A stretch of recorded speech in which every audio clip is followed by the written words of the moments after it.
اعوذ باللہ من الشیطان الرجیم بسم اللہ الرحمن الرحیم وَلَقَدْ آتَيْنَا مُوسَى الْكِتَابَ فَلَا تَكُنْ فِي مِرْيَةٍ مِّن لِّقَائِهِ وَجَعَلْنَاهُ هُدًى لِّبَنِي إِسْرَائِيلَ وَجَعَلْنَا مِنْهُمْ أَئِمَّةً يَهْدُونَ بِأَمْرِنَا لَمَّا صَبَرُوا وَكَانُوا بِآيَاتِنَا يُوقِنُونَ إِنَّ رَبَّكَ هُوَ يَفْصِلُ بَيْنَهُمْ يَوْمَ الْقِيَامَةِ فِيمَا كَانُوا فِيهِ يَخْتَلِفُونَ أَوَلَمْ يَهْدِ لَهُمْ كَمْ أَهْلَكْنَا مِن قَبْلِهِم مِّنَ الْقُرُونِ يَمْشُونَ فِي مَسَاكِنِهِمْ إِنَّ فِي ذَلِكَ لَآيَاتٍ أَفَلَا يَسْمَعُونَ أَوَلَمْ يَرَوْا أَنَّا نَسُوقُ الْمَاءَ إِلَى الْأَرْضِ الْجُرُزِ فَنُخْرِجُ بِهِ زَرْعًا تَأْكُلُ مِنْهُ أَنْعَامُهُمْ وَأَنفُسُهُمْ أَفَلَا يُبْصِرُونَ وَيَقُولُونَ مَتَىٰ هَٰذَا الْفَتْحُ إِن كُنتُمْ صَادِقِينَ قُلْ يَوْمَ الْفَتْحِ لَا يَنفَعُ الَّذِينَ كَفَرُوا إِيمَانُهُمْ وَلَا هُمْ يُنذَرُونَ فَأَعْرِضْ عَنْهُمْ وَانتَظِرْ إِنَّهُمْ مُنتَظِرُونَ صدق اللہ العظیم۔ ان آیات کا لفظی ترجمہ ہے وَلَقَدْ آتَيْنَا مُوسَى الْكِتَابَ فَلَا تَكُنْ فِي مِرْيَةٍ مِّن لِّقَائِهِ۔ اللہ تعالیٰ فرما رہے ہیں کہ ہم نے موسیٰ علیہ السلام کو کتاب دی۔ فَلَا تَكُنْ، یہ مخاطب کا صیغہ ہے، اللہ تعالیٰ اپنے نبی سے مخاطب ہیں، حضور صلی اللہ علیہ وسلم سے، کہ آپ فَلَا تَكُنْ فِي مِرْيَةٍ مِّن، تو آپ شک میں نہ رہیں مِن لِقَائِهِ، کہ موسیٰ علیہ السلام کی کتاب کے ملنے میں، یہ موسیٰ علیہ السلام سے ملاقات میں آپ شک میں نہ رہیں۔ وَجَعَلْنَاهُ هُدًى لِّبَنِي إِسْرَائِيلَ، اللہ تعالیٰ فرما رہے ہیں ہم نے اس کتاب جو موسیٰ علیہ السلام کو کتاب دی تھی، وہ کتاب ہدایت تھی بنی اسرائیل کے لیے۔ وَجَعَلْنَا مِنْهُمْ أَئِمَّةً، اور پھر ہم نے بنی اسرائیل میں پیشوا بنائے تھے، یعنی حضرت موسیٰ علیہ السلام کے ساتھ ساتھ اور بھی انبیاء کرام آئے یا اور ان کی قوموں میں پیشوا تھے۔ یہدون بِأَمْرِنَا، جو لوگوں کی رہنمائی کرتے تھے ہمارے حکم سے، لما صبروا، جب انہوں نے صبر کیا، وَكَانُوا بِآيَاتِنَا يُوقِنُونَ، اور وہ ہماری آیات پر یقین رکھتے تھے۔ إِنَّ رَبَّكَ هُوَ يَفْصِلُ بَيْنَهُمْ يَوْمَ الْقِيَامَةِ، بے شک تیرا رب ہی فیصلہ کرے گا ان کے درمیان میں قیامت کے دن، فیما كانوا فیہ یختلفون، ان امور میں جن میں یہ آپس میں اختلاف کرتے ہیں۔ اولم یہد لہم کم اہلکنا من قبلہم من القرون، کیا ان کو یہ بات سجائی نہیں دیتی کہ کتنی جماعتیں ان سے پہلے ہم نے ہلاک کر ڈالی۔ یمشون فی مساکنہم، یہ چلتے پھرتے ہیں ان کے گھروں میں، یعنی ان کے کھنڈرات میں، ان کے ٹوٹے ہوئے مکانات میں یہ سیر و تفریح کرتے ہیں، چلتے پھرتے ہیں، لیکن ان سے عبرت حاصل نہیں کرتے۔ ان فی ذلک لآیات، بے شک اس میں نشانیاں ہیں۔ افلا یسمعون، کیا یہ سنتے نہیں ہیں؟ اولم یروا انا نسوق الماء الی الارض الجرز، پھر یہ کافر جو مشرکین مکہ آخرت کو نہیں مانتے تھے اور کہتے تھے موت کے بعد زندگی ہے ہی نہیں، ہم جب مر جائیں گے کیسے زندہ ہوں گے، تو اللہ نے ایک مثال دی ہے۔ اولم یروا، کیا یہ دیکھتے نہیں ہیں، انا نسوق الماء الی الارض الجرز، کہ ہم چلاتے ہیں پانی بنجر زمین کی طرف، فنخرج به زرعا، پھر جب اس زمین میں پانی لگتا ہے تو وہ زمین سرسبز ہو جاتی ہے، آباد ہو جاتی ہے۔ فنخرج به زرعا، پھر ہم اس سے کھیتی نکالتے ہیں، تأکل منہ انعامہم وانفسہم، پھر اس زمین میں سے، اس کھیتی میں سے ان کے چوپائے بھی کھاتے ہیں اور یہ خود بھی کھاتے ہیں، اس میں سے جو چارہ نکلتا ہے اس کو ان کے چوپائے کھاتے ہیں، اور جو غلہ نکلتا ہے اس کو خود کھاتے ہیں۔ افلا یبصرون، کیا یہ دیکھتے نہیں ہیں، یعنی غور نہیں کرتے کس طرح اللہ تعالیٰ بنجر زمین میں سے یعنی غلہ اور چارہ نکالتا ہے، ایسے ہی قیامت کے دن اللہ تعالیٰ ان کو زندہ کر دے گا اس زمین میں سے۔ وَيَقُولُونَ مَتَىٰ هَٰذَا الْفَتْحُ إِن كُنتُمْ صَادِقِينَ، پھر یہ کہتے ہیں کب ہوگا یہ فیصلہ اگر تم سچے ہو۔ قُلْ يَوْمَ الْفَتْحِ لَا يَنفَعُ الَّذِينَ كَفَرُوا إِيمَانُهُمْ، اے نبی کریم صلی اللہ علیہ وسلم آپ فرماتے ہیں جس دن فیصلے کا دن ہوگا تو کافروں کو ان کا ایمان لانا کچھ نفع نہیں دے گا۔ ولا هم ينظرون، اور نہ ان کو مہلت دی جائے گی۔ فاعرض عنهم وانتظر انهم منتظرون، بس آپ ان سے منہ پھیر لیں اور آپ بھی انتظار کریں، یہ بھی انتظار کر رہے ہیں۔ جب قیامت کا دن آئے گا تو سب فیصلہ ہو جائے گا۔ یہ ان آیات کا لفظی ترجمہ ہے۔ تو یہاں ان آیات کا پچھلی آیات سے ربط یہ ہے، پچھلی آیت میں اللہ نے فرمایا تھا وَمَنْ أَظْلَمُ مِمَّنْ ذُكِّرَ بِآيَاتِ رَبِّهِ ثُمَّ أَعْرَضَ عَنْهَا، اس شخص سے بڑا ظالم کون ہے جس کو اللہ کی آیات پڑھ کر نصیحت کی جائے اور وہ ان آیات سے منہ پھیر لے۔ اِنَّا مِنَ الْمُجْرِمِينَ مُنْتَقِمُونَ، اللہ فرماتے ہیں بے شک ہم مجرموں سے انتقام لیں گے۔ تو کل میں نے عرض کیا تھا کہ اس سے کون مراد ہے کہ اللہ کی آیات پڑھ کر سنائی جائیں اور وہ منہ پھیر دیں؟ ایک تو پہلی قومیں مراد ہیں کہ اللہ کے نبی آتے، اللہ کا کلام پڑھ کر سناتے، لیکن وہ منہ پھیر لیتے۔ دوسرا اس سے مشرکین مکہ ہیں کہ حضور صلی اللہ علیہ وسلم ان کو قرآن پاک پڑھ کر سناتے اور وہ ان سے منہ پھیر لیتے، تو ان سے بڑا ظالم کوئی۔ اور تیسرا اس سے ہر وہ شخص مراد ہے کہ جس کو اللہ کا کلام پڑھ کر سنایا جائے اور وہ اس سے منہ پھیر لے، توجہ نہ دے، تو یہ بھی اس کا مصداق ہو سکتا ہے۔ اس لیے میرے بھائی، جیسے اب یہ چند منٹ قرآن پاک پڑھا جاتا ہے، نصیحت کی جاتی ہے قرآن پاک پڑھ کر، تو چاہیے ہمیں کہ چند منٹ بیٹھیں، اللہ کا کلام ہے، قرآن پڑھ کے نصیحت کی جا رہی ہے، قرآن کی آیات پڑھی جا رہی ہیں، ان سے ہم عبرت حاصل کریں، اور یقیناً اس سے ایمان تازہ ہوتا ہے۔ قرآن ہی کہتا ہے وَإِذَا تُلِيَتْ عَلَيْهِمْ آيَاتُنَا زَادَتْهُمْ ایمانا، جو ایمان والے ہیں جب ان پر اللہ کا کلام پڑھ کر سنایا جاتا ہے ان کا ایمان بڑھ جاتا ہے، اور جو ظالم ہیں وہ منہ پھیر کے چلے جاتے ہیں۔ تو ان کو بارے میں اللہ نے فرمایا اس سے بڑا ظالم کوئی نہیں کہ اس کے رب کی آیات پڑھ کر سنائی جائیں اور منہ پھیر کر چلا جائے۔ اِنَّا مِنَ الْمُجْرِمِينَ مُنْتَقِمُونَ، بے شک یہ لوگ مجرم ہیں اور ان سے انتقام لیں گے۔ اگلی آیت میں چونکہ یہاں قرآن کا ذکر ہے، اگلی آیت میں اللہ نے فرمایا یعنی مقصد یہ کہ ہر زمانے میں اللہ کا کلام رہا، یہ صرف اس امت کے لیے نہیں، پہلی امتوں کے لیے 4 تو بڑی کتابیں ہیں نا، باقی صحیفے ہیں، ہر نبی کو صحیفے دیے گئے، بڑے بڑے نبیوں کو، حضرت آدم علیہ السلام کو، حضرت ابراہیم علیہ السلام کو، تو صحائف تو وہ چھوٹی کتابیں ہوا کرتی تھی، ان میں بھی وعظ و نصیحت، وہ بھی اللہ کا کلام ہوتا تھا۔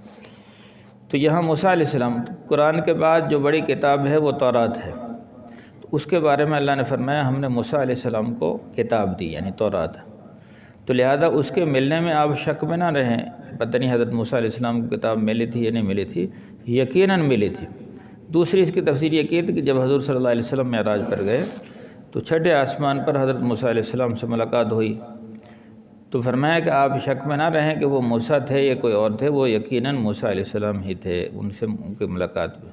وَجَعَلْنَاهُ هُدًى لِبَنِي إِسْرَائِيلَ، اور وہ جو کتاب تورات تھی اس کو ہم نے ہدایت کے لیے یعنی بنی اسرائیل کے لیے ہدایت بنایا۔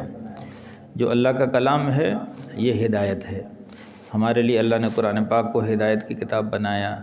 اگر ہم ہدایت چاہتے ہیں، فیہ آیات بینات من الہدیٰ، اس میں نشانیاں ہیں اور ہدایت کی واضح واضح نشانیاں۔ تو اس لیے پہلی جو کتابیں تھیں ان میں بھی ہدایت کی باتیں تھیں بنی اسرائیل کے لیے۔ پھر آگے اللہ نے بنی اسرائیل کا تذکرہ فرمایا، وَجَعَلْنَا مِنْهُمْ أَئِمَّةً، تو بنی اسرائیل میں بھی ان کے پیشوا تھے۔ حضرت موسیٰ علیہ السلام نے یعنی بنی اسرائیل کے 12 قبیلے تھے، ہر قبیلے کے لیے ایک نقیب مقرر کر دیا تھا۔ موسیٰ علیہ السلام تو سب کے اوپر پیغمبر تھے، لیکن پھر ان قبیلوں کے اوپر ہر قبیلے پر ایک نگہبان تھا، نقیب تھا، تو ان کو یہاں پیشوا اور ائمہ کہا گیا کہ ان کے پیشوا اور ائمہ تھے۔ تو جیسے حضرت موسیٰ علیہ السلام ان کو دعوت دیتے، اللہ کی طرف بلاتے، ان کا تزکیہ کرتے، ایسے ان کے جو ائمہ تھے وہ بھی ان کو ہدایت کی طرف بلاتے اور ان کی رہنمائی کرتے۔ پھر ان پر جو تکالیف آتی اس پر صبر کرتے۔ یہ حضور صلی اللہ علیہ وسلم کو یعنی بتلایا جا رہا ہے بھی پہلی یعنی جیسے یہ مکے والے بات نہیں سن رہے، منہ پھیر رہے ہیں اور بات پہ توجہ نہیں دیتے، تو ایسے ہی حضرت موسیٰ علیہ السلام نے بھی دعوت دی، تو اس طرح فرعون نے بات نہ مانی، اور پھر ان کی جماعت میں جو 12 نقیب تھے، ائمہ تھے، وہ لوگوں کو اللہ کی طرف بلاتے تھے، لوگ ان کو کڑوی کسیلیاں کہتے تھے، تو اس پر وہ صبر کرتے تھے۔ وَكَانُوا بِآيَاتِنَا يُوقِنُونَ، اور وہ ہماری آیات پر یقین رکھتے تھے۔ تو اب جس زمانے میں حضور صلی اللہ علیہ وسلم نے دعوت دی، اس زمانے میں یہودی بھی تھے، مشرکین بھی تھے۔ تو مشرکین کہتے تھے کہ ہم حق پر ہیں اور ہم ملت ابراہیمی پر ہیں، اور یہودی کہتے تھے ہم حق پر ہیں، ہم ملت ابراہیمی پر تھے۔ اور حضور صلی اللہ علیہ وسلم نے فرمایا اصل ملت ابراہیمی پر ہم ہیں۔ اب یہ 3 طبقے ہو گئے، تو قرآن نے فرمایا ما کان ابراہیم یہودی ولا نصرانی ولکن کان حنیفا مسلما وما کان من المشرکین۔ ہاں، اس زمانے کے جو عیسائی تھے وہ بھی کہتے تھے بھی ہم ملت ابراہیمی پر ہیں، مشرکین مکہ کہتے ہیں ہم ملت ابراہیمی پر، یہودی کہتے ہیں ہم ملت ابراہیمی، اور مسلمان کہتے ہیں ہم ملت ابراہیمی۔ تو اللہ نے فیصلہ فرما دیا کہ ما کان ابراہیم یہودیہ، ابراہیم علیہ السلام نہ تو یہودی تھے، نہ نصرانی تھے، نہ مشرک تھے، ولیکن کان حنیفہ مسلمہ، ابراہیم علیہ السلام یکسو دین والے اور مسلمان تھے۔ تو لہذا مسلمان ان کے طریقے پر چل رہے ہیں، مسلمانوں نے ملت ابراہیمی کو اپنایا، مشرکین مکہ نے بھی چھوڑ دیا، عیسائیوں نے بھی چھوڑ دیا، یہودیوں نے بھی چھوڑ دیا۔ لیکن آج بھی وہ یہی دعویٰ کرے بیٹھے ہیں کہ ہم ملت ابراہیمی پر ہیں۔ اس کے جواب میں اللہ نے فرمایا ان ربک هو یفصل بینہم یوم القیامۃ فیما کانوا فیہ یختلفون، کہ بے شک تیرا رب ہی فیصلہ کرے گا ان تمام امور میں جن میں یہ اختلاف کر رہے ہیں۔ یہودی کہتے ہیں ہم حق پر، عیسائی کہتے ہیں ہم حق پر، اور مشرکین مکہ کہتے ہیں ہم حق پر۔ فرمایا پھر اللہ ہی فیصلہ کرے گا تمہارا جو تم اختلاف کر رہے ہو۔ تو یہ تو یعنی ایک الزاماً بات کہہ دی کہ اللہ فیصلہ کر دے گا تمہارا، اگر دنیا میں سمجھ نہیں آ رہی۔ ورنہ آدمی دنیا میں سمجھنے کی کوشش کرے تو بہت ساری ہدایت کے نشانیاں موجود ہیں۔ تو اللہ تعالیٰ فرما رہے ہیں اولم یہدی لہم کما اہلکنا من قبلہم من القرون، کیا ان کو یہ سجائی نہیں دیتا مشرکین کو، یہودیوں کو، عیسائیوں کو، کہ کتنی بستیاں ہم نے ان سے پہلے، کتنی جماعتیں ہلاک کر ڈالی جنہوں نے نبیوں کی بات کو نہ مانا اور اپنی مرضی والی زندگی گزاری، رب چاہی زندگی نہ گزاری، اپنی من چاہی زندگی پر چلے، نبیوں کی بات کو ٹھکرایا۔ تو آج یہ مکے والے جو بات نہیں مان رہے، تو ان کو یہ بات سجائی نہیں دیتی۔ یمشون فی مساکنہم، یہ ان کے گھروں میں چلتے پھرتے ہیں۔ سعودیہ سے جب تبوک کی طرف جائیں تو راستے میں یعنی قوم سمود کی بستی آتی ہے، اور وہ ان کے کھنڈرات ہیں، اور ان کو پتہ ہے کہ یہاں قوم سمود آباد تھی، ان کو ہلاک کیا گیا۔ آگے اردن کی طرف جائیں جب شام کی طرف، تو وہاں قوم لوط کی بستی آتی ہے جس کو ہلاک کیا، اور مشہور ہے وہ بستی زمین میں چلی گئی اور وہاں پھر سمندر کی شکل اختیار کر دی۔ تو اس سمندر کو بحر میت کہا جاتا ہے، اس میں کوئی بھی جانور چلا جائے وہ زندہ نہیں رہ سکتا۔ تو ان کو اس کا بھی پتہ ہے کہ یہاں قوم لوط ہلاک ہوئی تھی۔ پھر اس کے ساتھ ہی بستی ہے قوم شعیب کی بستی ہلاک ہوئی، اور اس کے بعد ہی یہ یمن کے علاقے میں قوم سبا ہلاک ہوئی تھی۔ تو ان کی بستیوں میں یہ سب چلتے پھرتے تھے، لیکن ان سے عبرت حاصل نہیں کرتے تھے۔ تو اللہ نے فرمایا یہ ان سے عبرت حاصل نہیں کرتے کہ ان سے پہلے نبی آئے تھے اور ان قوموں نے نبیوں کی بات کو جھٹلایا اور اللہ نے ان کو ہلاک کر ڈالا، اور یہ ان بستیوں میں گھومتے پھرتے ہیں، پھر یہ اپنے نبی پر ایمان نہیں لاتے۔ ان فی ذلک لآیات، بے شک اس میں نشانیاں ہیں، افلا یسمعون، یہ سنتے نہیں ہیں۔ ایک بات یہاں مکمل ہو گئی۔ اگلی بات یہ ہے کہ یہ کہتے موت کے بعد زندگی ہے ہی نہیں۔ مشرکین مکہ کہتے کہ جب ہم مر جائیں گے، اذا متنا وکنا ترابا وعظاما انا لمبعوثون، کیا جب ہم مر جائیں گے اور ہم مٹی بن جائیں گے تو کیا ہمیں دوبارہ سے اٹھایا جائے گا؟ یہ ناممکن ہے، ایسا نہیں ہو سکتا۔ اس کی مثال اللہ نے دی، دیکھو یہ دیکھتے نہیں ہیں کہ انا نسوق الماء الی الارض الجرز، کہ ہم چلاتے ہیں پانی بنجر زمین کی طرف۔ ایک زمین بارش نہ ہو، زمین بنجر ہو جاتی ہے، مردہ ہو جاتی ہے، تو پھر اس پر پانی برساتے ہیں، اس پانی کے ذریعے سے وہ زمین تر و تازہ ہو جاتی ہے۔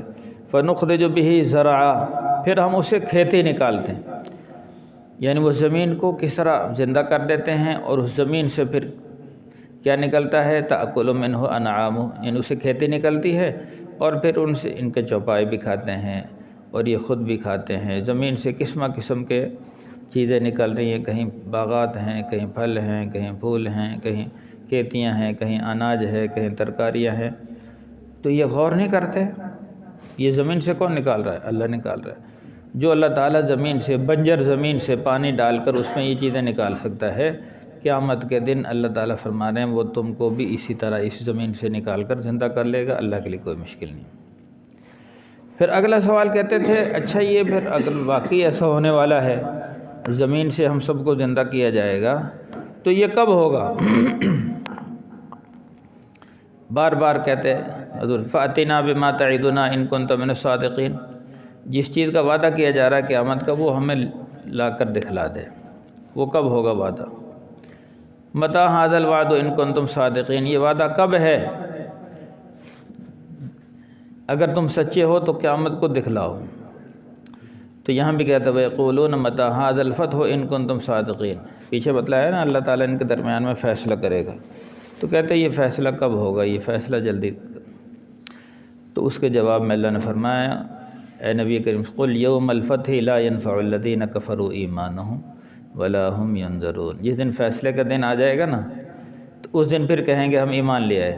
پیچھے بات گزری نا، کہیں گے ربنا ابصرنا وسمعنا فرجعنا نعمل صالحا انا موقنون، اے اللہ اب تو ہم نے اپنے کانوں سے دیکھ لیا، اپنے کانوں سے سن لیا، آنکھوں سے دیکھ لیا، اے ہمارے رب ہمیں واپس لوٹا دے، واپس لوٹا دے، انا موقن، اب یقین آ گیا۔ دنیا میں یقین کرنے کے لیے تیار نہیں تو اس وقت کہیں گے یقین آ گیا۔ تو اللہ تعالیٰ نے فرمایا اس وقت تمہارا ایمان لانا کچھ فائدہ نہیں دے گا، نہ تم کو مہلت دی جائے گی۔ تو لہذا ابھی موقع ہے، بات مان لو، لیکن اب بات ماننے کے لیے تیار نہیں ہے۔ جب بات مانیں گے اس وقت ان کو فائدہ کچھ نہیں ہوگا بات ماننے کا۔ تو لیکن اس کے باوجود وہ اڑے ہوئے تھے، پھر اللہ نے اپنے نبی کو تسلی دی فَأَعْرِضْ عَنْهُمْ وَانتَظِرْ، آپ ان سے اگر یہ بات نہیں مان رہے آپ ان سے روگردانی کریں، منہ پھیر لیں، وَانتَظِرْ آپ بھی انتظار کریں، اِنَّهُمْ مُنتَظِرُونَ یہ بھی منتظر ہیں، یہ بھی انتظار کر رہے ہیں، آپ بھی کر رہے ہیں، ایک دن قیامت کا آئے گا سب کچھ کھل کر سامنے آ جائے گا۔ تو میرے بھائیوں یہ صرف مشرکین مکہ کے لیے کتاب نہیں بلکہ قیامت تک آنے والے انسانوں کے لیے، ہمارے لیے بھی ہے۔ تو یہ عبرتناک واقعات سنائے جا رہے ہیں، قیامت قبر آخرت کے مناظر بیان ہو رہے ہیں، تو یہ سب اس لیے کہ آج ہم تیاری کر لیں۔ اللہ نے ہمیں یہ مختصر زندگی دی ہے، اس میں ہم تیاری کر لیں، اللہ کو راضی کر لیں، اللہ کے احکامات کے مطابق زندگی اتار لیں، زیادہ سے زیادہ اپنے جان، اپنا مال، اپنا وقت اللہ کے راستے میں لگا دیں، یہی لگایا ہوا کام آئے گا۔ اگر ہم اپنے مال کما کر یہاں چھوڑ گئے اس پر افسوس ہوگا۔ آدمی جب جنت میں جائے گا نا تو جنت میں 3 لائنیں لکھی ہوں گی۔ سب سے پہلی لائن ما قدمنا وجدنا، جو کچھ ہم نے آگے بھیجا وہ پا لیا۔ ما اکلنا ربحنا، جو دنیا میں ہم نے کھا پی لیا وہ نفع میں رہے۔ ما ترکنا خسرنا، اور جو ہم کمائی کر کے دنیا میں چھوڑ آئے وہ خسارے میں رہا۔ تو آج موقع ہے اپنی جان مال، اپنی صلاحیتیں دین پر لگا دیں۔ دعوت تبلیغ کے ذریعے سے جو محنت ہو رہی ہے، اسی بات کی محنت ہو رہی ہے، ہم آخرت کو اپنا مقصد بنائیں۔ آخرت کو جس نے مقصد بنا لیا وہ کامیاب ہو گیا۔ من جعل الہموم ہما واحدہ ہم الآخرہ کفاہ اللہ ہم الدنیا و ہم الآخرہ، جس نے اپنے سارے غموں کو ایک غم بنا لیا آخرت کا غم، اللہ اس کے دنیا کے غم بھی دور کر دیں گے، آخرت کے۔ اور جس نے سارے غموں کو دنیا کا ہی غم بنا لیا، میری دنیا بن جائے دنیا بن جائے، نہ اس کی دنیا بنی ہے نہ آخرت بنے گی۔ اللہ ہمیں آخرت کی فکر نصیب فرمائے۔ الحمدللہ رب العالمین والعاقبۃ للمتقین والصلاة والسلام علی سید الانبیاء والمرسلین۔ ربنا ظلمنا انفسنا وإن لم تغفر لنا وترحمنا لنكونن من الخاسرین۔ اللہم اہدنا واہد بنا وجعلنا سببا لمن اہتدى صلی اللہ تعالی علی خیر خلقہ محمد